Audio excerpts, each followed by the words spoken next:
사실 저는 이제 무호흡 중에 있는데요. 평소에 한 4시간, 5시간밖에 잠을 잘 못 자요. 이제 제가 그 양압기를 끼고 자는데 오늘은 한 6시간 넘었을 것 같아요. 근데 일어나니까 눈이 보이더라고요.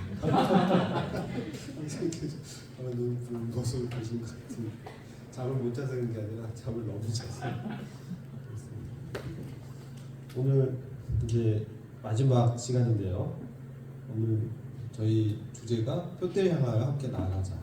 사도 바울이 빌립보 교회를 향한 표대, 이것이 무엇이었는지, 그의 인생의 표대가 무엇인지를 저희가 한번 살펴보고요. 또 그것을 개인적으로 또 교회 가운데서 어떻게 실행할 수 있는지 그런 부분을 함께 나누는 시간이 되겠습니다. 시간이 이제 많지 않기 때문에 좀 스피디하게 나가더라도 좀 양해를 해주시기 바랍니다.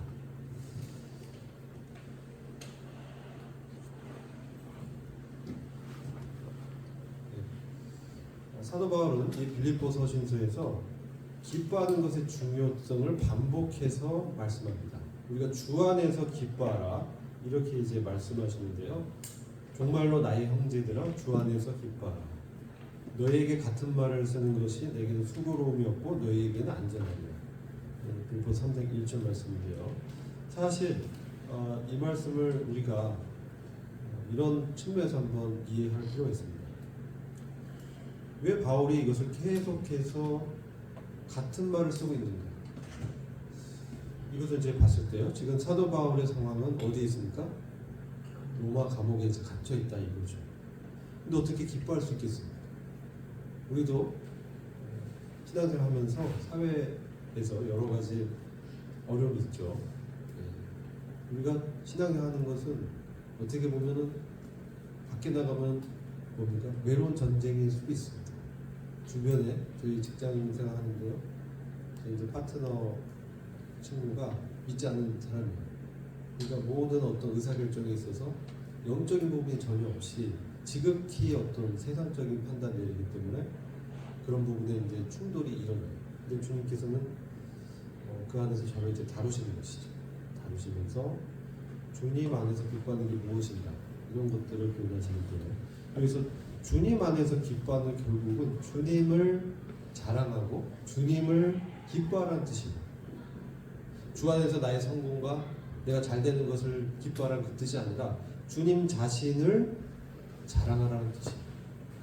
주 안에서 기뻐하라. 그래서 흠정역 성경을 보면 안에서가 없고요. 주를 기뻐하라 이렇게 말씀하고 있어요.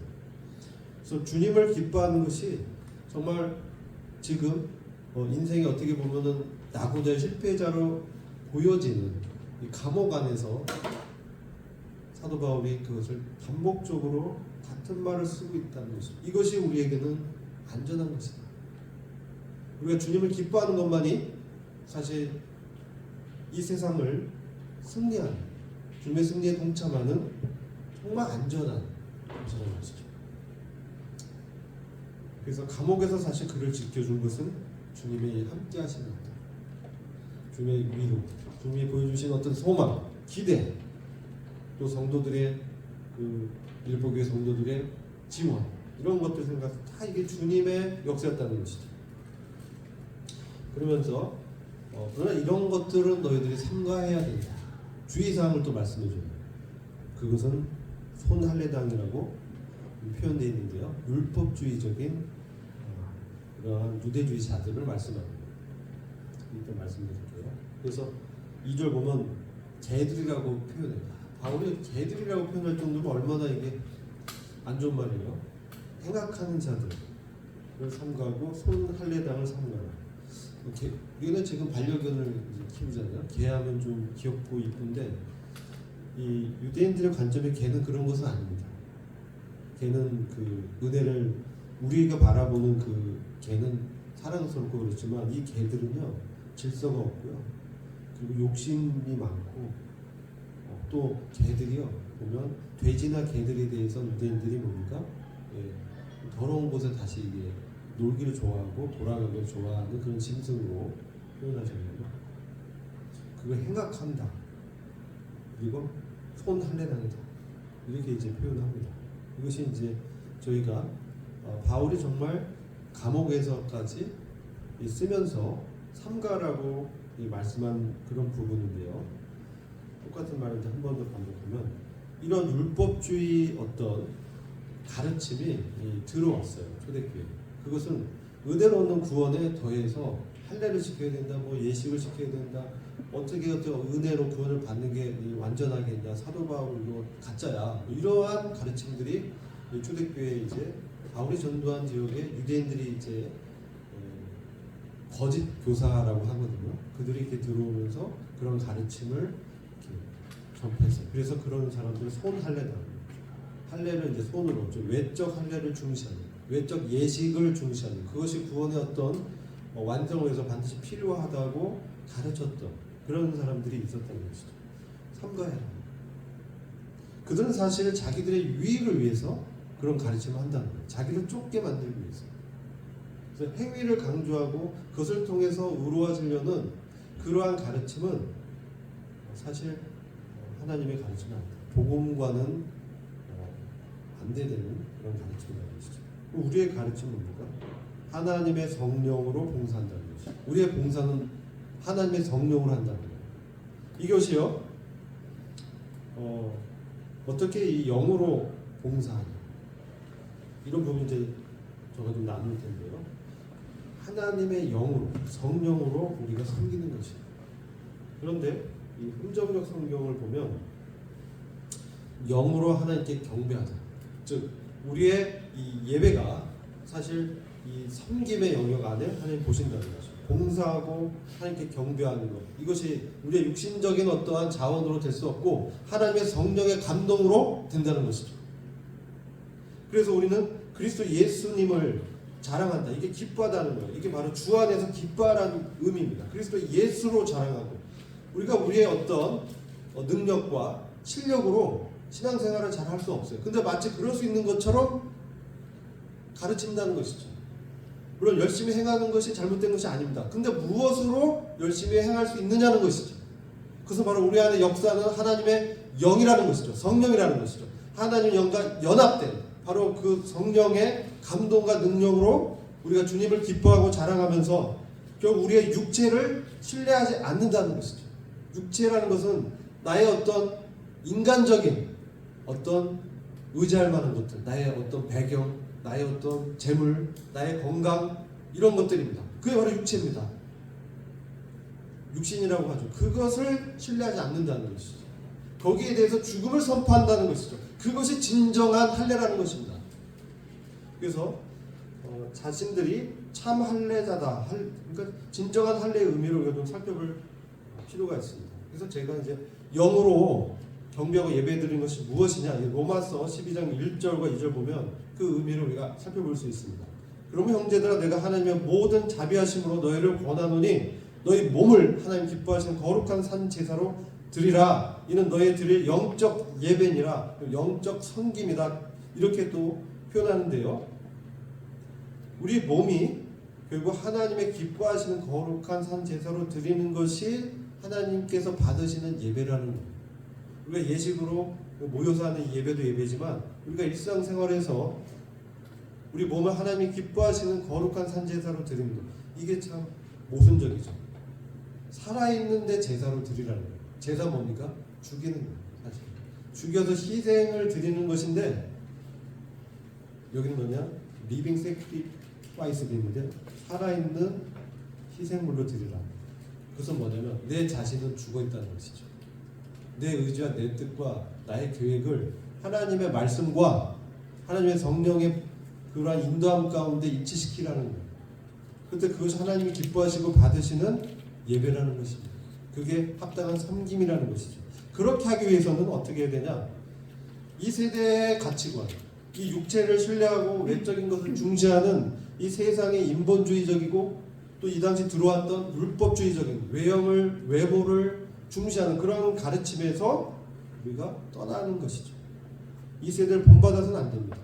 마치 연어가 산란기에 자기의 그 고향으로 돌아가면서 이 강의 흐름을 거슬러서 올라가잖아요. 팔짝팔짝 뛰면서. 그런 것처럼 우리가 가만히 있으면 어떻습니까? 세상의 조류에 막 밀려가는, 세상의 흐름과 가치와 그 풍조에 밀려가게 되죠. 그래서 우리는 오직 마음을 새롭게 함으로 변화를 받아야 돼요. 이게 중요해요.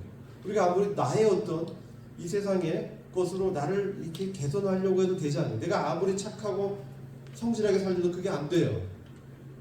어느 순간 되는 것 같지만 시간이 지나면 안 돼 버려요. 매너리즘에 빠져요. 신앙도 그래요. 이게 처음에는 성령으로 시작해서 되는 것처럼 기쁨과 그런 위로로 꽉 차서 감정이 충만해서 오지만 어느덧 그런 것이 이제 세상의 염려와 걱정, 근심이 들어오면서 내 마음의 평강이 깨지면서 어떻게 됩니까? 그냥 이렇게 매너리즘에 빠지면서 신앙이 무슨 종교적인 것처럼 습관화되기 쉽습니다. 그럴 때 우리는 날마다 마음을 새롭게 함으로 하나님의 어떤 뜻이 무엇일까? 나에게 향하신 하나님의 인도하심이 무엇일까? 이런 것들을 분별하면서 이제 신앙생활 해 나가는 것이죠. 이제 필요한 것이 뭐냐? 바로 십자가의 도, 십자가의 말씀. 십자가의 죽음과 부활을 빼면 기독교는 시체입니다. 우리 신앙생활도 마찬가지예요. 고린도전서 1장 18절을 보면 십자가의 도는 이게 말씀도라고 했죠. 십자가에 관한, 십자가의 그리스도의 죽으심과 부활하심에 관한 말씀이 멸망한 자들의 미련한 것이고 구원을 얻는 현장이라고 했죠. 구원을 얻고 있는, 구원이 지금 이루어져 가는, 점진적으로 그리스도를 닮아가는 그 영광스러운 구원에 나아가는 그러한 상태에 있는 우리에게는 그것이 하나님이 주시는 능력이라는 것이죠. 딴 데 없습니다. 활병수 마셔봐야 잠깐 이제 반짝하지만 또 이제 졸려지는 것입니다. 그러나 성령의 어떤 감동하심과 하나님의 그 임재 가운데 있을 때는 우리가 이 십자가의 말씀을 정말 가치를 알게 되는 것이죠. 이것은 세상 사람들은요 미련한 것이에요. 어떻게 왕이 십자가에서 죽을 수 있을까? 어떻게 나무에 달려서 저주를 받을 수 있을까? 그리고 죽었는데 왜 살아났다라고 뻥을 칠까? 죄송합니다. 거짓말을 할까? 뭐 이렇다는 거죠. 정말 믿지 않습니다. 우리는 예수 그리스도가 부활하신 하나님의 아들이라는 걸 믿죠. 이것이 세상을 이긴 우리 믿음이에요. 우리가 예수 그리스도의 부활을 믿을 때 그분이 우리 믿음을 가지고 어떻습니까? 예수께서 왜 오셨어요? 왜 이 땅에 오셨습니까? 복음에서 말씀하잖아요. 우리 안에 들어오시기 위해서 오신 거예요. 우리의 어떤 자원과 능력으로는 도저히 살 수가 없어요. 그렇기 때문에 예수께서 직접 오셔서 우리 안에 들어와서 우리 안에 사시기 위해서 십자가를 지시고 부활하신 것이죠. 이게 십자가의 도입니다. 세상 사람에게 미련은 왜? 나는 내 뜻대로 살고 내가 주인 돼서 그런 삶을 살고 싶은데 그게 합리적이고 이성적이고 자기의 어떤 가치를 높이고 있는 것 같지만 하나님의 왕국의 관점에서 하나님의 통치의 관점에서 그것은 어리석고 멸망한다는 것이죠. 이런 가치관들이 어느 기독교계에도 이제 들어와서 외모중시주의, 외관적으로 그럴듯하게 보이는 것들을 이제 취하는 그러한 세속화되고 타협하는 그런 일들이 이제 일어나고 있습니다. 그래서 우리는 마지막으로 제가 말씀드리는 것은 우리가 어떻게 우리의 마음을 전환시키는가, 새롭게 변화시키는가 이것은요. 이 시편 119편 71절 보면 고난이 유익하다는 거예요. 여러분 이게 굉장한 역설이에요. 고난 정말 싫어요. 그죠? 나 괴롭힘 당하고 나 찌질이처럼 못 살고 가난하고 궁핍하고 이게 유익한 거예요? 세상의 관점은 도저히 이해 못해요. 고난을 거절하고 싶어. 그죠? 근데 모세는 어제 말씀드렸죠. 바로왕 공주의 아들이라 칭함받기를 거절하고 의지적 결단이 거절했어. 그리고 오히려 고난받기를 선택했어. 이것은 우리의 선택이에요. 다시 한번 말씀드립니다. 이게 우리의 선택이에요. 왜냐면요, 구원은 은혜로 그냥 선물로 받아요. 그렇죠? 그러나 영광은 선택이에요. 이 땅에서 무엇을 선택하냐, 이거에 따라 우리가 하나님의 영광에 동참해서 멸류관을 얻느냐 마느냐가 결정돼요. 그래서 우리의 이 땅의 삶이 매우 중요해요. 교회 생활이 그래서 매우 중요해요. 그래서 고난이 왜 내게 유익이에요? 고난 당할 때 내가 어떻게 돼요? 내가 약한 존재라는 것을 인식해요. 예를 들어 뭐 감정적으로 아프고, 제 아내가 심한 우울증이 있었어요. 수년간. 근데 그것이 주님이 이제 회복시켜 주셨는데, 사실 문제는 저에게 있었어요. 제 열심이, 제 이기심이, 그 종교적 열심이 문제가 됐었던 거예요. 근데 이러한 과정에서 여러 어떤 정신적인 고난, 이런 것들이 사실 뭡니까? 주님을 더 찾게 하고 주님께 영광을 돌리고 결국 주님을 의지하게 되고 전적으로 주님의 주권이 내 안에서 나타나게 하기 위한 이제 주님의 과정이었다는 것이죠. 모든 것이 합력하여 선을 이루시는 하나님의 구원과 영광을 이루는 것이고, 그렇기 때문에 고난이 유익하다. 이런 생각의 발상의 전환이 필요해요. 정말 필요해요. 이거 어느덧 우리 안에 이제 세상 것들이 들어와서요, 자꾸 나를 세상의 가치관으로 이제 이게 맞고 합리적이고 그런 뜻하게 들리지만, 우리 항상 말씀으로 돌아와야 돼요. 십자가의 죽음이 영광이라는 거죠. 나를 부인하고, 그렇죠? 나를 부인하고 주님의 뜻을 이렇게 따르는 것이 지금은 고난이지만 잠깐 동안 지나면 영원한 나라의 영광의 면류관으로 주님이 보상한다는 거예요. 모세는 그것을 택한 거예요. 하나님의 백성들과 함께 고난당하기를 선택했는데, 왜 그랬냐? 상 주시는 일을 그가 알았기 때문에. 그에게 상을 주시는, 그에게 그리스도 통해서 오는 하나님의 영광의 상급을 그가 그 당시 정말 모든 걸 자포자기했죠. 80세에서 미단 광야에서 떨기나무를 보고 불타는 떨기나무를 보면서 신기해서 가까이 갔을 때 모세야, 이런 부름을 듣게 되는 거죠. 이러면서 우리가 주님의 율례를, 주의 법을 이제 경험하게 되는 거예요. 이게 마음을 새롭게 한다는 의미입니다. 그렇게 우리가 변화를 받아야 그 경험된 말씀을 통해서 이제 살아가는 거예요. 그래서 마음의 할례가 중요한데요. 아까 이제 영적 할례라고 하고 마음의 할례라고 합니다. 이게 참 할례당이라고 표현하는데, 사도행전 7장 52절 보면요, 목이 곧고 마음과 귀에 할례를 받지 못한 사람들이 유대인들이었어요. 교만했어요. 자기의 어떤 배경도, 우리는 선민이야 하나님의 어떤 구원함을 경험했어. 그래서 어떻게 해요? 목도 꼿꼿해지고요, 마음도 다치고 귀도 다쳐가지고 하나님 말씀을 못 들어요. 왜 우리가 하나님의 음성을 못 듣냐? 내 마음과 귀에 할례를 받지 못했기 때문에. 내 마음이 딱딱하고 굳어 있어서, 내 생각으로 꽉 차 있어서, 자아로 꽉 차 있어서, 내 귀도 마찬가지. 듣고 싶은 말만 듣고 싶기 때문에 그렇다는 것이죠. 그래서 그들 항상 성령을 거스려서 선지자를 핍박하고 예수를 십자가에 못 박아 죽이는 데까지 이르렀다는 것입니다. 근데 이제 이 할례는 마음에 이제 하는 것인데요, 유대인들도 두 종류예요. 정말 내적인 유대인이고 겉으로만 유대인이 있다는 것이죠. 그래서 신명기 10장 16절 보면, 너희는 마음의 할례를 행하고 다시는 목을 곱게 하지 마. 내 하나님 여호와께 내 마음과 내 자손의 마음의 할례를 베푸서, 하나님의 역사, 성령의 역사를 통해서 마음에 이제 우리가 할례를 베풀었을 때 어떻게 되냐? 마음을 다하고 성품을 다하고 하나님을 사랑하게 된다는 것이죠. 여러분, 하나님 사랑하십니까? 하나님을 사랑하는 자고 그 뜻대로 부르심 입은 자들에게는 모든 것이 합력하여 선을 이룹니다. 우리가 하나님을 사랑하는 것은 하나님이 먼저 우리를 사랑했기 때문이에요. 그분의 긍휼 때문에 나 같은 자를 받으신 그분의 풍성한 관대하심과 용납하심과 긍휼과 자비하심과 그분의 위대하심과 광대하심과 그 영광스러움과 그런 분이 자기의 생명을 내놓았다는 것이죠. 이 사랑을 알았을 때 자녀까지 내어놓는 아버지가 하나님께서 진짜 우리에게 모든 것을 선물로 주신다는 것이죠. 근데 지금 왜 안 주세요? 합당한 때가 아니기 때문에, 나한테 지금 맞지 않기 때문에, 좀 더 시간이 필요해서. 그리고 지금이 베스트라는 거예요. 하나님께는 항상 우리 상태가 현재가 베스트인 거예요. 우리가 봤을 때 정말 힘들어요. 어떻게 이렇게 살 수가 있어요?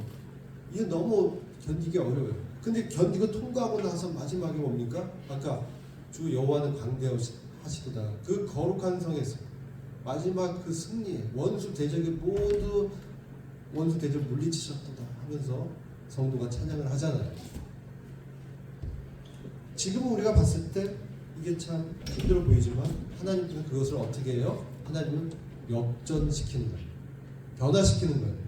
그래서 모든 가운데서 결국은 나를 변화시키고 나를 성장시키고 이끄셔서 하나님의 나라 통치에 합당한 왕들로 지금 준비시키는 거예요. 그 과정에 있는 거예요. 이것을 믿으시기 바랍니다. 그래서 모든 상황이 하나님의 베스트예요. 근데 우리는 뭡니까? 너무 힘들기 때문에 이게 베스트라고 생각하지 않고 뭐로 생각해요? 워스트로 생각해요. 너무 힘들다. 근데 그거 하나님 앞에 내려놓고 하나님의 구원을 바라라는 거죠. 이제 그 창세기 보면 17장 8절에 이 할례 영적 의미는 뭐냐면 이스라엘 백성을 이제 선민으로 이렇게 구분하면서 영원한 기업이 되게 하고 이스라엘 백성이 하나님의 영원한 기업이 되죠. 교회가 그리스도의 영원한 기업이에요. 그 몸이에요. 그런 것처럼 이 영적 의미로 통하는 게 있어서 말씀드린데 이게 성결된 하나님의 목적에 맞게 구분돼서 분리시켰다 이런 의미죠. 할례가 잘라내는 세상에서 잘라내서 하나님께 속하게 하는 예식이 할례인데 영적으로 이미 그것을 이루어진 것을 예식화한 거죠. 그래서 영원한 기업이 되고 하나님은 그들의 하나님이 되는 거예요. 하나님이 나의 하나님이라고 나의 주요 나의 하나님이라고 바울은 고백했습니다. 바울은 그의 감옥에서 그의 역경과 시련 가운데서 하나님을 나의 하나님 나의 주로 알게 됐습니다. 그래서 고난이 우리에게 유익합니다. 우리가 고난 당할 때 이 우리의 하나님이 밖에 있던 객관적 하나님이 내가 경험한 주관적 하나님이 됩니다. 이런 것이 이제 할례 영적 의미죠. 골로새서 2장 11절 12절 보면 오늘날 신약교회 이게 어떤 의미냐 이게 중요합니다. 또 그 안에서 너희가 손으로 하지 아니한 할례 그 유대인들이 했던 그런 할례가 아니라 영적인 할례인데 이것이 뭐냐면 그리스도의 할례고 육적인 몸을 벗는 것이다 이렇게 표현하면서 그 의미를 해석해 주는데 이것은 침례다. 할례가 신약에서는 침례고 그리스도와 함께 죽고 장사되고 부활에 동참하는 그런 것이다. 그래서 이게 매우 중요합니다. 믿음으로 우리가 그리스도와 함께 죽어서 장사됐다. 이 세상에 대해서 완전한 죽음이라는 것이죠. 세상에 대한 나의 기대, 내가 세상 쪽으로 의지하고 있던 나의 외적인 어떤 실력 이런 것들이 사실 하나님의 뜻을 이룰 수 없기 때문에 제한적이고 일시적이기 때문에 우리는 정말 새롭게 보라 새 것이 되었다. 이전 것은 지나갔으니 보라 새로운 창조물이 됐다는 뜻이죠. 그래서 그것은 부활하신 그리스도와 함께 그리스도께서 우리 안에 들어와서 내 안에 사시는 것이죠. 이게 새로운 창조죠. 그래서 우리 안에 새로운 창조를 하면서 거듭나게 하셨다. 그래서 고린도후서 5장 21절 보면 죄를 알지도 못하신 분이 우리 대신해서 죄가 되신 것은 우리로 하여금 그분 안에서 하나님의 의가 되게 하셨다. 하나님의 의가 되게 해서 의를 실천하는 그리스도를 닮아가면서 성령의 열매를 맺도록 하셨다는 거예요. 이게 이제 바울 아까 제가 말씀드린 바울의 현재적인 삶이고요. 바울의 과거 삶을 또 이제 얘기하고 있습니다. 이것은 참고로 제가 이제 말씀드리는데 바울이요. 빌립보 3장 4절 보면 나도 사실 육체로 따지면 난 엄청난 사람이야. 지금 그 얘기하는 거예요. 외모로 보면 나만큼 유대인 중에 유대인이고 그 얘기하는 거예요. 나도 육체로 따지면 외모적으로는 정말 할 말이 있어. 내가 어떤 사람이냐면은 자 나는 8일 만에 할례를 받았어. 난 정통 유대인이야. 그렇죠? 이스라엘 족속 중 베냐민 지파야. 베냐민 지파에서 초대 왕이 나오죠. 누구예요? 사울. 그래서 바울의 그 이름이 사울이었어요. 그렇죠? 네. 존귀한 높은 그런 의미가 있답니다. 바울은 작은 자. 그런 거예요. 그러니까 그는 외적으로 그 아버지가 야 넌 정말 사울 왕처럼 위대한 사람이 돼 이렇게 해서 이름 젖은 사람이고 정말 히브리인 중에 자기가 히브리인이고 율법으로는 바리새파에 속했는데 가말리엘 문파라는 그 당시 랍비 중에 두 명의 대랍비 중에 한 명이 가말리엘이라는 사람이에요. 그때 이제 이 사람 이건 뭐냐면 베냐민 지파에서 가장 뛰어난 인재를 이제 보내는 거예요. 가말리엘에게 보내서 유학해서 거기서 이제 배우고 자라서 인정을 받은 거예요. 그래서 이 사람이 이제 20대 후반에 사도행전 보면 스데반을 죽일 때 그 옆에서 이제 그 죽이는 사람들 돌로 치는 사람 옆에서 그 옷을 이제 지키고 있었다. 그러면서 사내들은 공의 유대인들 그 사형은요 공의회에서 결정해야 돼요. 함부로 못합니다. 그러니까 사내들은 공의회 이 청년 사울이 그 멤버였던 것 같아요. 그래서 이 사람 굉장히 당시에 그 지역 사회에서 사내들 공의회 바리새 파 중에서도 굉장한 인정을 받고 차기의 리더로 이제 생각했던 사람이에요. 그래서 그 행전을 보면 너의 그 많은 지식이 참 너를 미치게 했구나 막 이런 얘기가 나와요.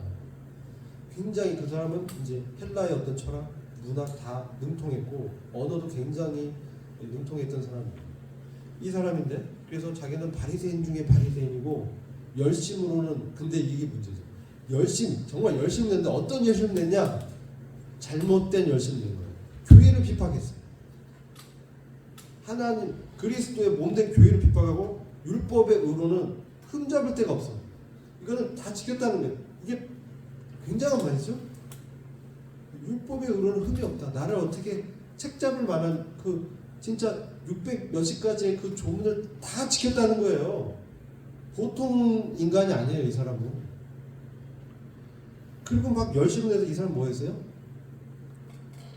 스데반 죽이는데 동의했고, 그래서 아마 그가 회심했을 때 영광가운데 주님을 이렇게 만났을 때 가장 먼저 그의 마음에 찔렸던 것이 스데반의 죽음을 자기가 옆에서 이제 동의하고 살인으로 이제 확정짓는데 일조했던 그런 게 아니었겠는가?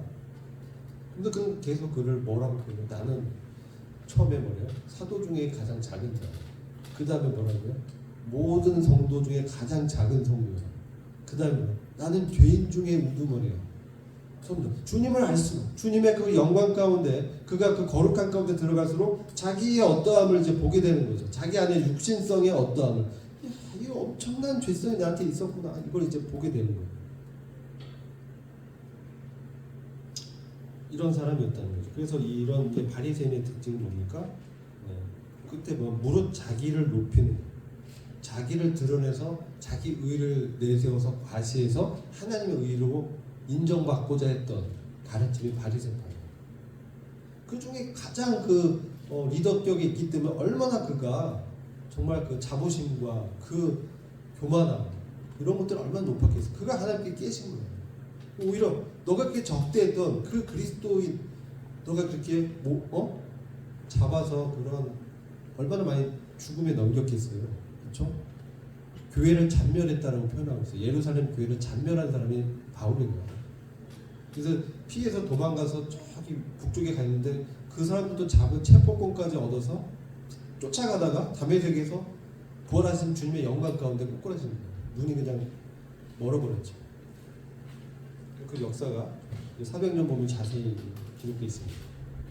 그래서 로마서 10장 2절 보면 이 상태가 뭐냐면 하나님께 열심히 있는데 지식을 쫓는 게 아니에요. 그러면서 이게 하나님의 지식이죠. 하나님의 의는 모르고 자기의 의를 세우려고 힘써 하나님의 의를 복종치 아니했다. 결국 이 사람들 마음에 뭐예요? 하나님 사랑하는 것이 없는 거예요. 자기 열심, 자기 사랑하면서. 근데 이게 이제 과거의 바울인데 이제는 그가 어떻게 변했냐? 그리스도를 얻고 그 안에 발견됐다는 거예요. 이게 우리의 표대입니다. 사실은. 빌보 3장 7절을 보면 그러나 무엇이든지 내게 유익하다는 것을 내가 그리스도 위하여 다 손해로 여겼다. 다 손해로 여겼다. 이 여겼다는요. 과거예요. 내가 그리스도를 위하여 무엇이든지 내게 유익하던 것을 자 보세요. 내게 유익하던 거 아까 제가 말씀드린 바울의 배경을 그리스도를 위해서 나는 그 손해로 여겼어. 과거형이에요. 영어로 보면 과거로 돼 있어. 근데 8절에서 얘기할 때는 그런데 이게 확장돼요. 그때는 내게 과거에는 내게 유익한 거는 그냥 주님을 섬기기 위해서 다 버려버렸는데 이제 뭘 버려요? 또한 뭐라고 써 있어요? 내게 유익하다는 것뿐만 아니라 무엇을 해로 여겨요? 또한 모든 것을 손해로 여긴다는 거예요. 그러니까 이것은 현재형이에요. 그러니까 그리스도를 알고 경험하는 이러한 삶의 고상함, 이거 이제 영어로 excellence라고 표현해요. 탁월함, 위대함, 그리스도 예수를 알고 경험하는 이런 삶의 탁월함 때문에 사실 처음에 내가 믿을 때는 내가 의지했던 것들을 다 버렸지만 이제 뭡니까? 바울이 이제 모든 것 그때는 내가 좋아 보였던 이런 외적으로 좋아 보였던 것을 버렸는데 이제 뭡니까?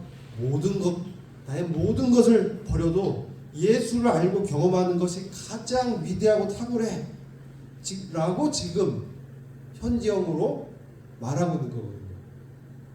시대가 달라요. 그러면서 그를 위하여 모든 것을 이렇게 잃어버리고 배설물로 여기면 뭡니까? 그리스도를 얻고 그리스도를 발견하기 위해서 그리스도와 연합한 신앙으로 내 안에 사는 그리스도로 사는 그런 삶을 위해서 진짜 다른 이 모든 것은 내가 보니까 진짜 이거는 손해다. 다 포기해도 그리스도가 가장 위대하다. 가치를 따지면 그리스도가 가장 우선순위다. 이 얘기하는 거예요. 그러면서 내가 가진 의는 그러면서 이것은 믿음으로 하나님으로부터 받은 의다. 내가 그동안은 나의 실력으로 받으려고 애썼던 의가 아니라 믿음으로 은혜로 하나님께 받은 의를 기초해서 우리가 신앙에 의의 열매를 맺으려면요 우리에게 의가 없고 바로 그리스도 안에 하나님께서 온 의이신 그리스도가 내 안에 계시다라는 믿음이 기초가 되어야 돼요. 그 의가 기초가 돼서 그 의를 나타내는 게 성화예요. 근데 이건 이제 말씀드렸죠. 갈라디아 2장 20절에 내 안에 그리스도에서 사는 삶. 이게 하나님 아들을 믿는 믿음 안에서 사는 게 내 몸에서 그리스도가 높여지는 거예요. 믿음 뭡니까? 나를 내려놓고 그리스도께 의탁하는 거예요. 나를 낮추고 그리스도를 높이는 삶. 이게 믿음의 삶이죠. 그래서 이제 이건 설명드렸고요. 골로새서 1장 27절 보면 하나님 그들로 하여금 이 비밀의 영광이 이방인 가운데 어떻게 풍성한 것을 알게 하려 하시고 이게 비밀이었어요. 미스테리예요. 그전에 몰랐는데 예수께서 오셔서 죽으시고 부활하시고 성령을 보내시고 그 성령이 우리 안에 오셨을 때 이 비밀 우리 안에 성령을 통해 존재하는 그리스도라는 것을 이제 깨닫게 되고 경험하게 된다는 것이죠. 그리고 그것이 우리의 영광을 이룰 수 있는 소망이 된다. 하나님의 나라에서 함께 통치할 수 있는 그 근거는 우리 안에 성령을 통해서 우리에게 말씀하고 인도하고 날마다 우리를 대면하면서 교제하고 사귀기를 원하시고 우리를 케어해 주시는 그 그리스도를 봤을 때 나는 반드시 하나님의 영광에 들어간다는 것이죠. 아멘이세요? 이건 정말 아멘입니다. 우리 안에 그리스도가 계시기 때문에 우리 영광에 들어간다는 거예요. 그게 확실한 소망이 되는 거예요. 그래서 고린도전서 1장 3절 보면 너희는 하나님께로부터 나서 그리스도 예수 안에 있고 우리가 하나님께로 거듭났을 때 그리스도 예수 안에 있게 되는 거예요. 근데 주님께서 우리 안에 하나님께로부터 주님도 나와서 태어난 게 하나님의 본체셨던 주님이 하나님으로부터 나와서 우리 안에 오셔서 우리에게 하나님의 지혜가 되고 하나님의 의가 되시고 하나님의 거룩이 되시고 하나님의 구속이 된다는 것이죠. 하나님의 속량이 된다는 것이죠. 근데 어떤 때 그러면 예수께서 우리가 그리스도 예수 안에 믿음을 통해서 들어왔는데 예수 안에 있게 됐는데 그 예수께서는 어떻게 우리 마음에 들어오실까? 그죠? 상호 내주가 어떻게 실현될까? 에베소 3장 10절 보면 믿음을 통해서 그리스도께서 너희 마음에 계시게 하시고 믿음의 주에 온전케 하신 예수를 바라보라. 주를 예수를 나의 주요 왕이요, 나의 주요, 나의 통치자요 이렇게 고백했을 때, 그것을 삶에서 경험했을 때 주님의 주권이 우리 안에서 그리스도가 마음에 계시게 하옵시고, 이게 에베소 교회 성도한테 한 말씀이에요. 바울의 기도예요. 너희를 위해서 기도하는데 너희가 지금 이제 그리스도 안에 있지만 이제 그리스도께서 너희 마음에 이제 계시기 위해서 내가 기도하고 있어. 그리스도께서 우리 마음에서 주가 되시기를 기도하고, 실질적으로 예수께서 계신다는 장막을 치고 임마누엘 하나님으로 왕으로 통치하기를 기도하고 있어. 우리가 예수를 주로 고백하지만 얼마나 우리 생각과 우리 마음과 계획대로 사느냐는 것이죠.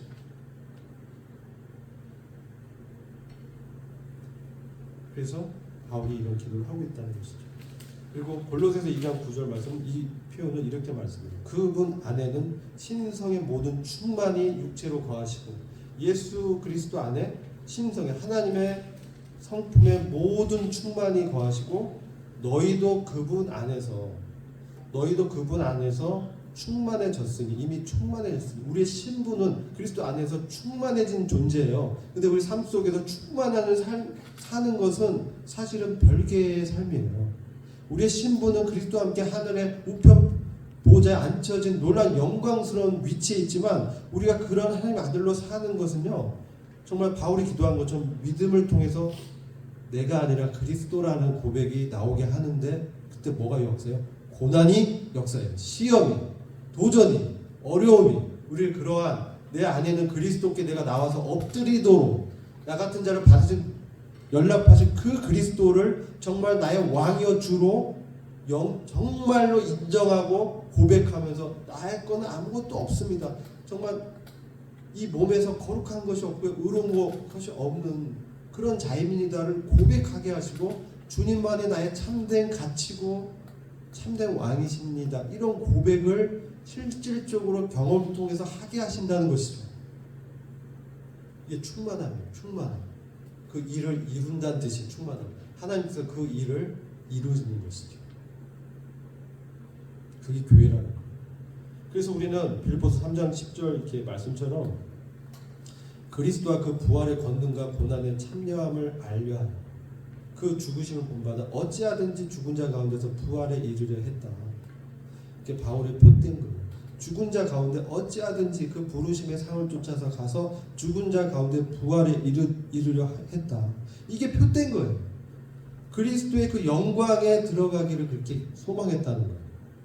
그것은 그 부활의 권능과 고난의 참여함을 통해서 죽었을 때 다시 이제 부활하는 그 그리스도의 십자가에서의 죽음과 부활을 그가 부활하신 그리스도를 만났잖아요. 그러면서 그 인생이 완전히 바뀌면서 하나님의 통치의 영광에 참여하는 것, 하나님의 아들들로 나타나는 것, 주의 재림하실 때 그분 곁에서 하나님의 심판하는 그 자리에 함께 앉아서 24 보좌의 자리에 앉는 그 영광에 들어가기를 갈망했다는 거죠.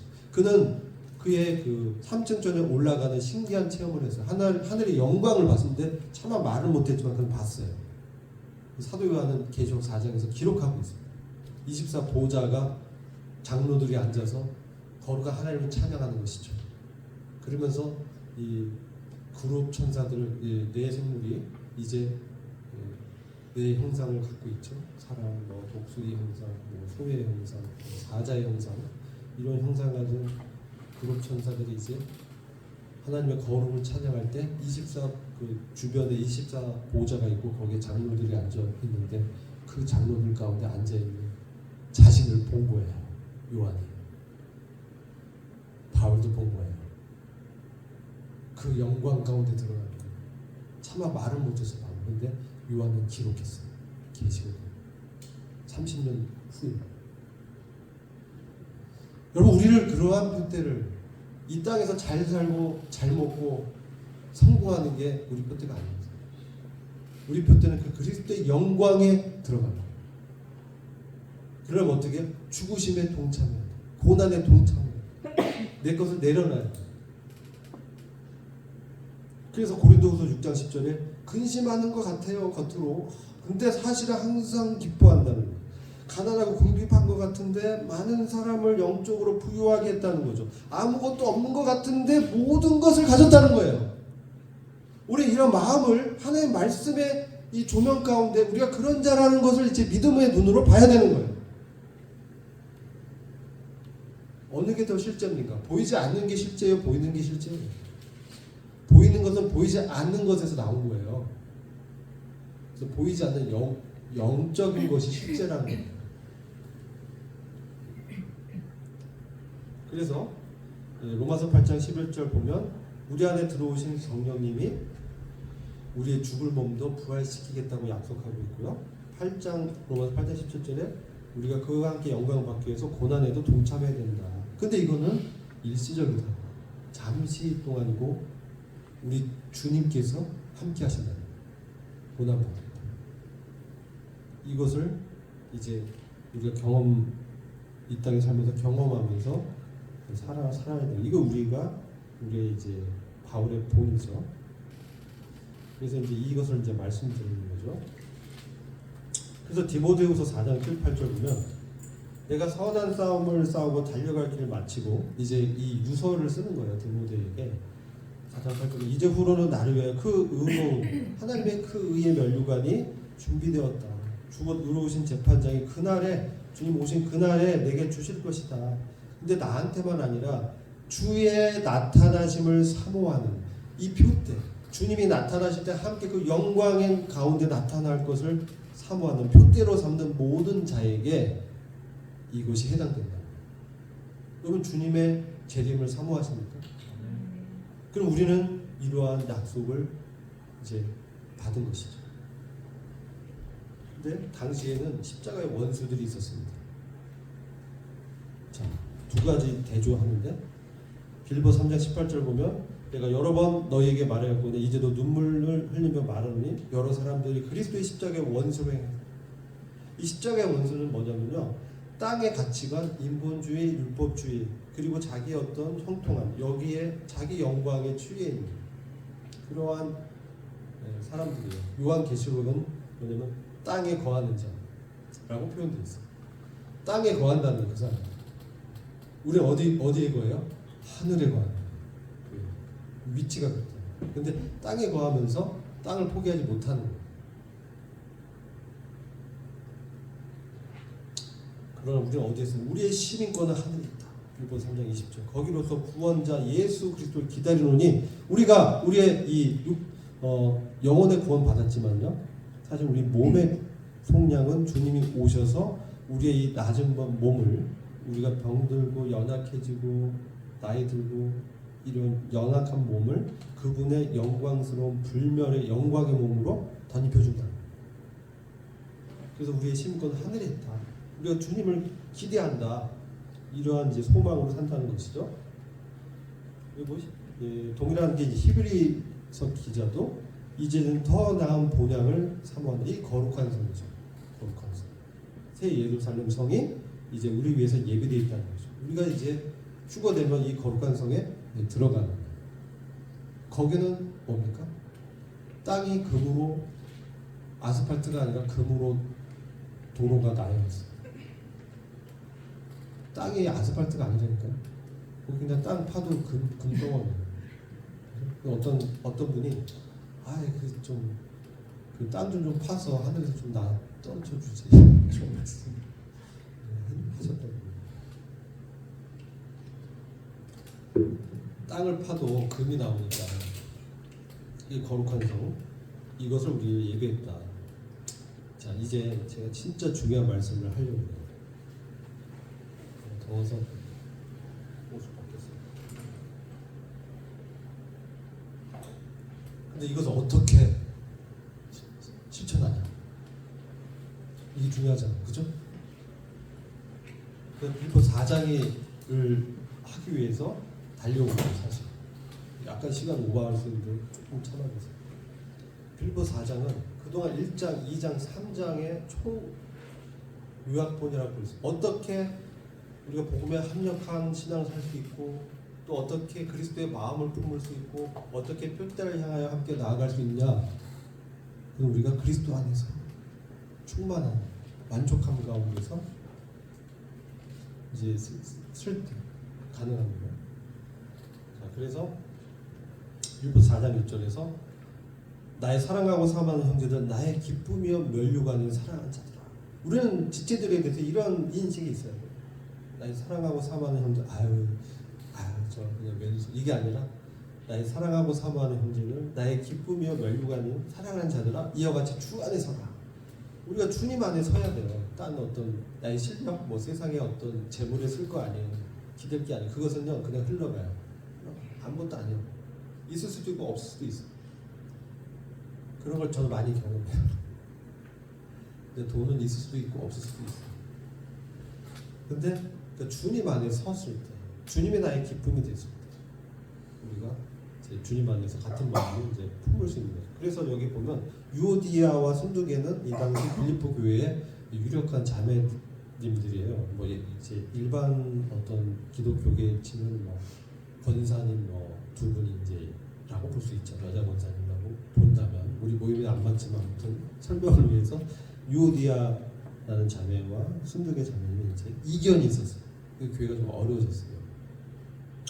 근데 이제 이 어려움을 해결하려고 사실은 빌립보서가 기록 목적이 있었던 거예요. 그러면서 1장과 2장과 3장 이 내용을 막 써온 이유가 사실 교회 안에 두 자매님이 이제 다툼이 있었고 이걸 해결하기 위해서 빌립보서가 기록된 거예요. 그래서 이제 이런 다툼 보면서 주님 안에서 같은 마음을 품으라 이렇게 말씀하죠. 그래서 이렇게 같은 마음을 품을 수 있는 근거를 우리가 1장부터 복음에 합력하고 그리스도의 그 낮아진 겸비하신 겸손하신 마음을 품고 그리고 우리 이제 표대를 한번 바라보고 우리 시민권이고 그리고 하늘의 시민권을 갖고 있고 땅에 속하지 않은 자고 그렇기 때문에 우리가 그 영광에 동참하기 위해서는 나를 부인해야 돼. 내 뜻대로 이렇게 나의 오름으로 하면 안 돼. 그래서 같은 마음이 돼야 돼. 이 말씀하는 거죠. 그랬을 때 또 뭡니까? 주님을 항상 기뻐하라. 주 안에서 항상 기뻐하라. 내가 다시 말하건대 주님을 기뻐하라. 기뻐하고 자랑할 때 이런 것들이 이제 묻혀지고 없어지는 것이죠. 그리고 너희 관용을 너희의 그러한 친절한 것을 모든 사람에게 알리라. 이것이 우리가 주님을 기뻐하는 것으로 충족되면요. 이제 뭡니까? 기분이 좋아져요. 기뻐지고 그러면서 이런 것들이 이제 주변 사람 뭐가 이렇게 기뻐 이렇게 웃어 모든 사람에게 알려지게 되는 거죠. 주님을 이제 사실 섬기고 하는 것은 기쁜 일이에요. 이게 막 어렵고 너무 뭐 얼굴 굳어가지고요. 온 세상의 모든 고민을 다 흩어하고 사는 사람처럼 제가 사실 그랬어요. 제가 이렇게 온 세상에 뭘 이렇게 다 자기가 해결할 수 있는 것처럼 이렇게 고대와 그런 표정으로 아주 그냥 제가 옛날 사진 보면 진짜 보기 싫어요. 얼굴이 굳어 있어. 그러니까 사실 그리스도인들은 그런 게 아니죠. 사실 주님 안에서 기뻐하고 그 내가 기쁨이 넘칠 때 어떻습니까? 미소가 나오는 것이죠. 미소가 이제 포카페이스 뭐 거짓 미소가 아니라 진짜 주님이 주신 위로와 그 기쁨을 통해서 이제 성도를 대할 때. 근데 주님이 가깝다. 주님이 우리 가까이 있다는 뜻도 있어요. 이게 재림에 가깝다는 뜻도 있지만 주님이 우리 가까이서 이런 것들을 이제 다 함께 하신다는 것이죠. 우리가 정말 그리스도 안에서 주님을 기뻐하고 자랑하기 위해서 가장 필요한 자원은요. 하나님의 평강이에요. 이게 에이레네 원어로 구약 이 샬롬이란 말도 있고 이제 에이레네라는 말이 있는데 비슷한 의미인데 샬롬도 평화잖아요. 전쟁 중에 있을 때 아침에 이스라엘 사람들이 샬롬 평안하셨나요? 평안하신 우리 주님이 부활하신 다음에 제자들 앞에 나타나서 평안하냐 이런 말씀하셨어요. 평안하냐. 이 에이덴에는 모든 것이 해결되고 가장 최고의 의가 실현되면서 그리스도가 왕으로 통치하시면서 모든 문제가 해결돼야 돼요. 그리고 이 우주적인 복지가 보장되고 번영하는 상태가 평강이에요. 가장 최상의 상태에 있는 거예요. 그 하나님이 주시는 평강이에요. 이것이 우리한테 이루어지려면 이게 있어야 우리가 그런 삶을 살 수 있어요. 표를 향해서 함께 나갈 수 있어요. 우리가 뭘 해야 돼요? 기도해야 돼요. 기도해야 돼요. 기도 없이는 이런 유가 나갈 수 없다고 하셨어요. 의인의 기도가 필요합니다. 세상의 어떤 기복이 아니라 하나님께 기도하는 것은 뭐냐면요. 빌립보서 4장 6절 7절에 아무것도 염려하지 말아라. 여러분 우리의 염려, 세상의 재리와 유혹이 우리의 영적인 성장을 그 가시밭처럼 이렇게 막고 있습니다. 호흡을 못하게, 꽉꽉 숨막히게. 우리가 그 씨 뿌린 자 비유에서 세 번째 밭이 가시 덩굴밭이었어요. 근데 말씀을 받아서 이제 기뻐하고 자라려고 하는데 꽉 가시가 막아놓으니까 이 씨가 자라지 못해요. 근데 이게 뭐냐? 세상의 재리와 유혹, 염려 이런 것들. 그래서 이런 이 염려를 사실 우리가 염려한다고 키가 한 자나 더 키울 수 있겠어요? 그래서 주님이 복음서에서 공중의 새를 봐라 이런 말씀하세요. 누가 그 공중의 새를 입히고 먹이냐? 하나님께서 천부께서 다 그들이 살 수 있도록 이렇게 다 해주지 않냐? 들에 핀 백합화를 봐라. 그 아름다움이 솔로몬이 입은 그 영광보다 더 영화로운 거야. 이 표현이 정말 어떻게 보십니까? 솔로몬 왕이 누렸던 그 영광은 이 세상에 그 누구도 못 누렸던 영광을 솔로몬이 누렸어요. 그죠? 근데 그가 인생의 말년에 어떻게 됩니까? 그의 정략병을 했어요. 이방 나라들과 이제 전쟁 안 하려고. 근데 그 여인들 통해서 우상을 섬기게 되고 하나님으로부터 마음이 멀어지게 되면서 그의 인생의 말년이 참 덕이 안 되는 그런 기록들이 있죠. 그래서 솔로몬이 누린 그 영광이 그것은 어떻게 보면 사람의 어떤 인위적인 영광이었어요. 뭐 처와 첩이 뭐 정말 기록된 숫자만큼은 어떻게 살았는지 모르겠어요. 수많은 그 처와 첩이 있었고 모든 나라에서 공무를 이렇게 보내고 보석도 보내고 와서 막 조공하면서 엎드리고 당신의 지혜를 알려주십시오. 막 이렇게 얼마나 높아졌겠어요. 그 영화를 누렸는데 그 영화 누린 것보다 들에 핀 백합화의 그 꽃의 영광보다 못하다고 하는 거예요. 이게 이해가 가세요? 저는 도대체 이해가 안 되는 거예요. 들에 핀 그 백합화 그 영광이 이 솔로몬의 그 엄청난 누린 그 영광이 비할 수 있겠어. 근데 하나님의 눈에서는 들에 핀 백합화 그 꽃이 더 영광스럽다는 거예요. 이게 하나님 나라의 가치. 왜? 하나님께서 하나님의 뜻대로 키우시고 자라게 하고 꽃을 피우고 열매를 맺게 하기 때문에. 솔로몬은 뭐예요? 인위적인 거예요. 인간의 인본주의적인 거예요.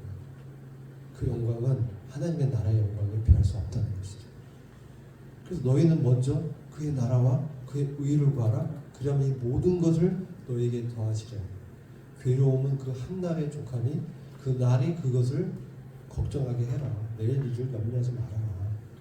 근데 실제로 그 어떤 과학자가 데이터 통계를 해봤습니다. 사람들의 염려가 실현되는 확률이 8%래요. 8%. 100가지 염려가 있으면 8개만 실제로 일어나고 92개는 일어나지 않을 것을 염려한다. 이 염려들을 내려놔야 돼요.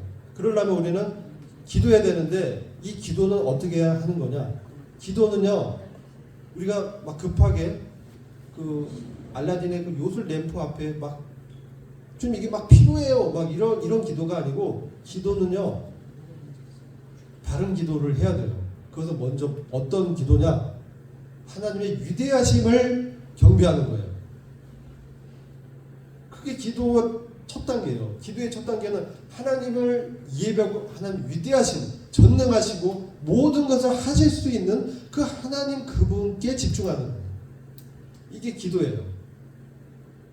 그러면서 하나님을 영화롭게 하고 하나님 이름 높이면서 그 다음에 간구와 도구하는, 간구는 뭡니까? 겟세마네의 기도처럼 힘써 기도하는 거예요.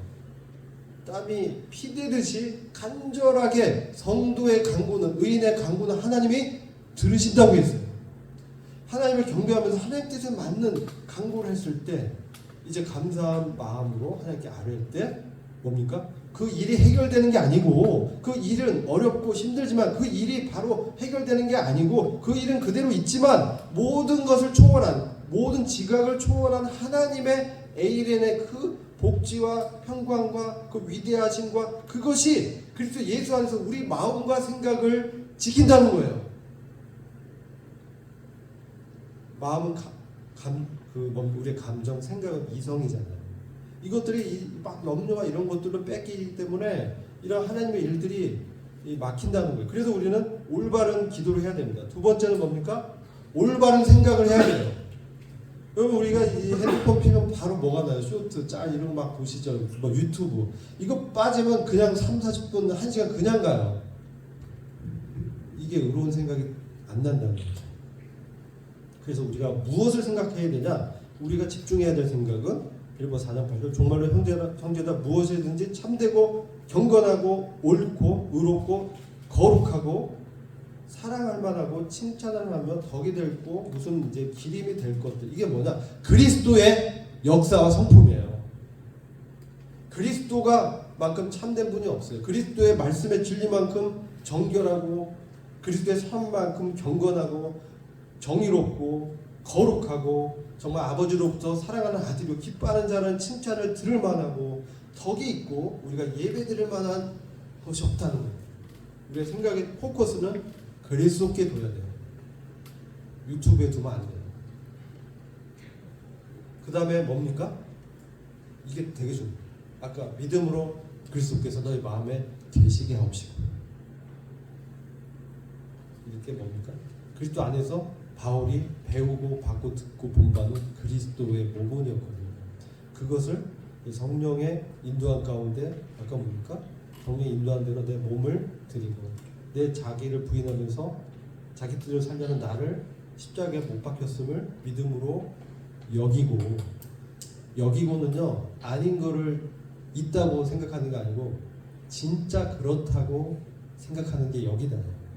한국말의 여기다는 이게 로기조마이라는 원어인데 이런 거예요.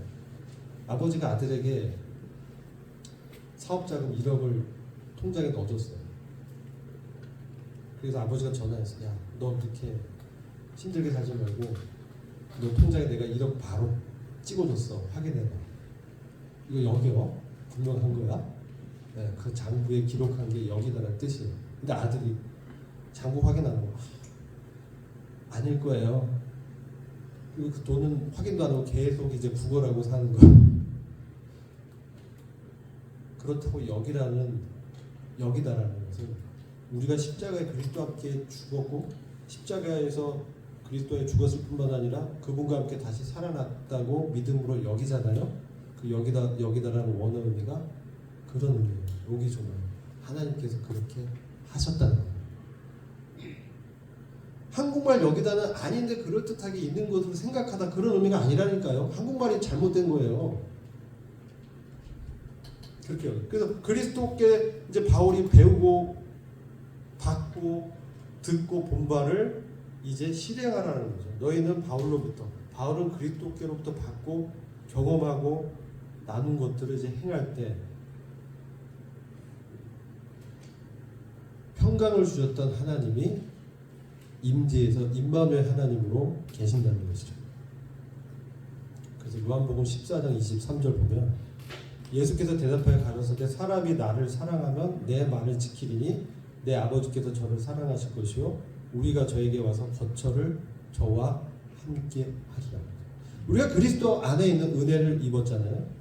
그러면요, 나와 같은 자를 사랑하신 그 그리스도의 사랑에 감동을 받아서 어떻게 돼요?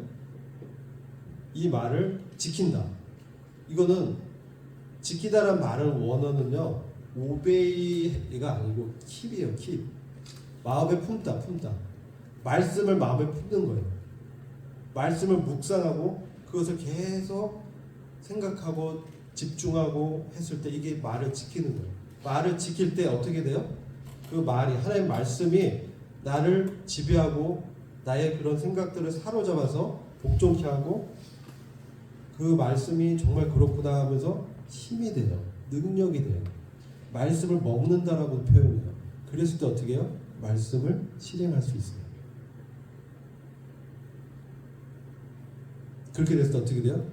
바로 그 삼위 하나님의 임재가 우리 안에 이제 있는 거예요. 우리가 어린 양 대신 예수 그리스도를 은혜로 믿고 그분을 구주로 영접하지만 유다 지파의 사자로 오신 임마누엘 하나님 대신 예수 그리스도의 왕이신 그 주님을 우리 안에 얼마큼 인식하고 사냐는 거죠. 그래서 이런 바른 실행이 될 때 우리가 표대를 향해서 이제 나아갈 수 있게 되는 거예요.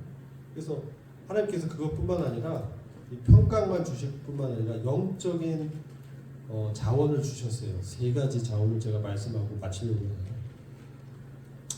첫 번째는 하나님의 섭리예요. 이게 왜냐면요, 빌립보 교회가 사실 사도 바울이 계속 전도 여행하면서 한 곳에 오래 머무르지 않았기 때문에 뭐 이렇게 연보를 보내려고 해도 어디 있는지 몰랐어요. 그래서 에바브로디도라는 그 일꾼을 보낸 거거든요. 그래서 에바브로디도가 거기까지 로마 감옥에까지 바울이 로마에 갇혀 있어. 이걸 이제 알고 찾아온 거예요. 그때 빌립보서 4장 10절 보면 내가 주 안에서 크게 기뻐했다. 너희가 나를 생각하던 것이 이제 다시 싹이 나는구나. 이 말은 뭐냐면 빌립보 교회가 초기에 이렇게 도와줬는데 이제 바울이 막 이동하니까 어디 있는지 모르니까요. 못 도와주고 있었어요. 근데 로마에 지금 감옥에 갇혀 있는데 너무나 핍절한 상태였어요. 너무 춥고 먹을 것도 궁핍하고 있는 상태인데 에바브로디도가 와서 연보와 물질을 이렇게 공급해 준 거예요. 그때 그는 주님을 기뻐했어요. 왜? 이게 주 안에 내가 그 연보가 내가 채워져서 기쁜 게 아니고요. 하나님께서 바울의 그 어려움을 다 아시고 섭리 가운데서 에바브로디도를 보내왔던 이 모든 과정을 그가 이제 경험한 거죠. 우리 인생에서 하나님이 나를 생각해 줄까? 나 이제 버려진 거 아니야? 그렇게 생각할 수 있어요.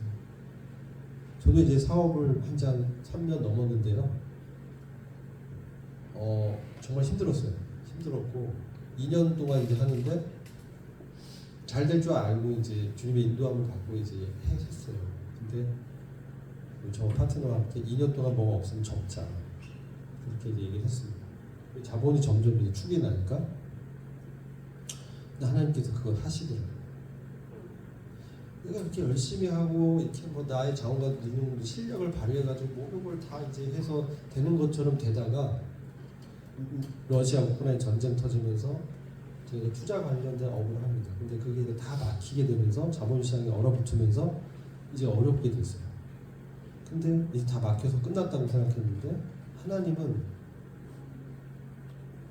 내가 아니더라도 일을 하시더라고요. 일을 하면서 그걸 보게 하시더라고요. 너 힘으로 되는 게 아니야. 내가 역사해. 내가 해결해 줄게. 그분이 이렇게 해결해 가시고 정말 천신만고부터 그 일을 이제 해서 이제 부도를 면하고 회생하는 거죠. 이를테면 그런 경험을 합니다. 이건 하나님의 섭리예요. 인간의 어떤 노력과 이걸 초월하는 하나님의 사랑과 지식이 개입하는 거예요. 사람들을 통해서. 이것을 바울이 경험한 거예요. 이게 하나님의 섭리라는 거예요. 하나님이 내 삶을 함께 하시고 나를 굶어 죽이진 않겠구나. 밥 먹고 살긴 하겠네. 그럼 사실 우리가 만족할 수 있는 거거든요. 두 번째, 하나님의 능력이에요. 그리고 4장 11절에 내가 궁핍함으로 말하는 것이 아니라 어떤 형편에 있든지 내가 자족하기를 배웠다. 그가 이 선교 여행, 전도 여행 가운데 가난에도 처할 줄 알고 부유함도 이제 처할 줄 알았어요. 모든 일에 배부를 수도 있고 배고파질 수도 있고 어떤 상황이든 그는 거기서 그 마음과 생각이 지켜지면서 하나님의 평강 가운데서 그것 가운데서 주님을 기뻐하게 하는 자족하는 비결을 경험했다는 경험적인 지식이에요. 경험적인 지식. 그래서 그가 어떤 얘기를 해요? 내게 능력 주시는 자 안에서 내가 모든 것을 할 수 있다. 내게 능력 주시는 그분 안에서 나는 모든 것을 할 수 있다. 그가 이러한 여기서 이 모든 것은 이런 어떤 형편에 처하든지 그리스도로 말미암아 내가 만족하기 때문에 이런 것들을 극복할 수 있다는 거예요. 이게 하나님의 능력이에요. 마지막으로 이 하나님의 능력에 대해서 조금 더 설명드리면요. 하나님의 능력은 어떤 때 나타나느냐? 내가 약해졌을 때. 바울이요 고린도후서 12장 9절 보면요, 그 바울에게 육체 가시가 있었어요. 그게 간질병이다, 뭐 안질이다, 여러 의견이 있지만 그것을 좀 해결해 주십시오. 바울이 이렇게 기도했을 것 같아요. 하나님, 제가요 위대한 사도인데요, 이렇게 저에게 많은 은사와 능력을 주셨는데요, 제가요 복음을 이렇게 제 이 병이 참 이게 어려워요. 막 예를 들어 눈이라고 하면 막 눈에서 고름 나고 막 눈이 퉁퉁 부어 있고 잘 보이지도 않고 하면은 성도들이 앞에서 막 얼굴이 막 이렇게 이상하게 돼 있을 거 아니에요. 눈이 퉁퉁 부고 그게 덕이 되겠어요? 예를 들어 그 안지는데 간질이라고 하면 막 말씀 전하다 옆에서 막 떨고 있고 막 마비되고 하면은 그 복음이 제대로 전해지겠어요? 그럼 상식적으로 당연히 그거는 위대한 사도가 그 치유와 치유의 은사가 있었잖아요. 그의 그림자 거치고 막 손만 터치해도 막 병자가 막 낫고요. 죽은 자도 일어나는 그런 기적을 행했단 말이에요. 근데 사도 바울 자기 그 안질과 간질 이런 병도 못 고치면 사람들이 뭐라고 생각하겠냐고요. 그러니까 바울이 아버지, 하나님, 주님, 이거 아시잖아요. 이거 없으면 제가 얼마나 더 주님 일을 잘할 수 있지 않겠습니까? 네? 내가 자 보세요. 나한테 좀 더 돈이 있으면요, 주님, 나한테 좀 더 건강이 있으면, 내 상황이 좀 더 호전되면요, 나의 배우자가 더 멋진 사람이라면요, 내가 이런 직업이 있다면요, 나는 하나님을 더 잘 섬길 수 있을 거예요, 하나님. 이라고 기도한 거죠. 바울의 기도. 3번이나 기도했어요. 근데 3번 다 이제 마지막에 하나님이 바울아, 나의 은혜가 너에게 충분해. 지금 상태가 베스트야. 그렇게 말씀했어요. 우리들의 지금 상태가 베스트예요. 왜? 내 능력이 지금 뭔가 결핍이 있고 약한 데서 하나님의 그리스도의 능력이 머물 수 있기 때문입니다. 그래서 그 그리스도의 능력이 나타나는 것이야말로 영광이 되는 거예요. 그래서 고린도후서 12장 10절에 내가 그리스도 위하여 이 약한 것들, 능욕, 수치, 핍박, 곤란을 오히려 기뻐한다. 왜? 주님이 나타나기 때문에 나를 통해서 그 약점을 보강하면서 내가 못했던, 내가 할 수 없었던 그 영역에서 주님의 능력이 나와서 그것을 역전시키면서 주님의 일을 이룬다는 것이죠. 그래서 약할 그때 곧 강함이다. 이것을 바울이 경험했습니다. 그러면서 골로새서 1장 28절에서는 우리가 강도를 권하고 전파하는 이것은 뭡니까? 각 사람을 권하고 모든 지혜로 각 사람을 가르치는 것은 각 사람 그리스도 안에서 완전한 자, 퍼펙트라고 되어 있어요. 완전한 자. 이것은 뭐 죄를 안 짓는 그런 존재가 아니라 정말 그리스도 안에서 이 성숙된 사람으로 우리를 세워간다는 것이에요. 이를 위해서 나도 내 속에서 바울의 사역의 특징이 그가 자기 어떤 열심을 한 게 아니라 바울 안에서 능력으로 역사하시는 그 주님의 활동하심을 따라서, 그분의 인도하심을 따라서 힘을 다해서 쫓은 거예요. 그게 하나님의 능력입니다. 사랑하는 형제자매, 우리가 결핍이 있을 때 낙심할 필요가 없어요. 그게 기회입니다. 주님 나타나게 지금 기회를 주시는 거예요. 기도해라. 우리 기도해야 됩니다. 주님도 기도하셨어요. 제자들이 어디서 기도를 배웠겠어요? 주님이 맨날 새벽 미명에 한적한 곳에 기도하는 것을 보셨거든요. 그리고 게세마네 동산에서 저기 멀 밭에서 베드로 이렇게 요한 야고보 막 잠들고 있을 때 주님이 거기서 땀이 핏방울이 흐르듯이 기도하는 것을 보고 기록했잖아요. 우리 하나님 앞에 무시로 끼어서 기도하는 거예요. 아버지 하면 하나님 아세요. 걸어갈 때도 주님 하면 그래 아세요. 우리는 땅에 있지만 우리 하늘의 주님과 연결되어 있어요. 영적으로. 그래서 우리의 모든 것을 아세요. 그래서 주님을 의뢰하면서 주님의 뜻이 이루어집니다. 이런 어려움을 극복할 수 있도록 용기와 담대함과 힘을 주십시오. 그리고 이런 것은 약속돼 있다는 거예요. 하나님께서 약속하셨어요. 제 말이 아니에요. 한 말씀이 그렇게 돼 있어요. 빌보서 4장 10절 보면 내가 선물을 구하며 아니오니 너희에게 유익하도록 과실이 번성하기를 구하네. 바울이 그런 연보를 받아서 기뻐한 게 아니고 이걸 통해서 너희의 섬김과 봉사를 통해서 너희의 하늘의 회개 장부에 그 열매가 풍성하길, 그것을 위해서 하나님 앞에서 멸류관을 더 큰 멸류관과 상을 받기를 바란다. 이게 바울의 말이었죠. 그러면서 요한복음 15장 5절 보면 우리가 주님을 떠나서 아무것도 할 수 없다는 거예요. 그러니까 주님 안에 붙어 있는 거죠. 그것은 이제 가장 1차적으로 교회 안에 이제 그 모임에 붙어 있는 것이죠. 그게 바로 그리스도 안에 있는 거에 어떤 나타나는 그런 열매가 되겠죠. 그런 사람들은 과실을 많이 맺는다. 그러면서 빌보서 4장 18절에 내게는 모든 것이 있고 또 풍부한지라 에바브로 디도편에 너희 준 것을 받음으로 내가 풍족하니 이는 받으실 만한 향기로운 제물이요 하나님을 기쁘시게 하는 이런 것들이 하나님을 기쁘게 하는 예배가 된다는 것이죠. 그래서 우리가 이런 것들을 봤을 때요, 하나님께서는 우리 모든 것을 책임져 주시고 함께 하시고 역사한다는 것이죠. 그래서 자, 어떻게 말씀하냐? 그리고 4장 19절 이게 거의 마지막 말씀인 것 같은데 나의 하나님이 그리스도 예수 안에서 영광 가운데 그 풍성한 대로 너희의 일부 쓸 것을 채우시리라. 이렇게 돼 있습니까? 아니면 너희의 모든 쓸 것을 채우시리라. 아멘. 우리는 일부를 드리는데 인색합니다. 하나님은 모든 것을 주시는 겁니다. 은혜와 긍휼이 풍성하세요. 우리의 조그만 충성을 기억하시고 엄청나게 큰 것으로 보상하세요. 그래서 우리는 하나님께 영광을 돌려야 돼요.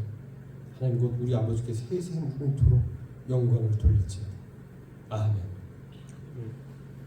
그래서 우리가 이제 주님 나라 가면 계시록 4장 10절과 11절을 이런 고백이 이제 저희들이 하게 될 겁니다. 24 장로들은 교회를 대표합니다. 보좌에 앉으신 이 앞에 엎드려 세세토록 사시는 이에게 경배하고 자기 멸류관을 보좌 앞에 던지며 가는데 우리 주 하나님이여 영광과 존귀와 능력을 받으시는 것이 합당하니 주께서 만물을 지으신지라 만물이 주의 뜻대로 있었고 또 지으심을 받았나이다 하더라. 아멘. 저와 여러분이 이제 그리스도의 심판대에서 정말 기쁨과 자랑의 멸류관이 서로 되도록 위하여 기도하는 성도들이 되기를 원합니다. 기도하고 마치도록 하겠습니다. 아버지 하나님 감사합니다.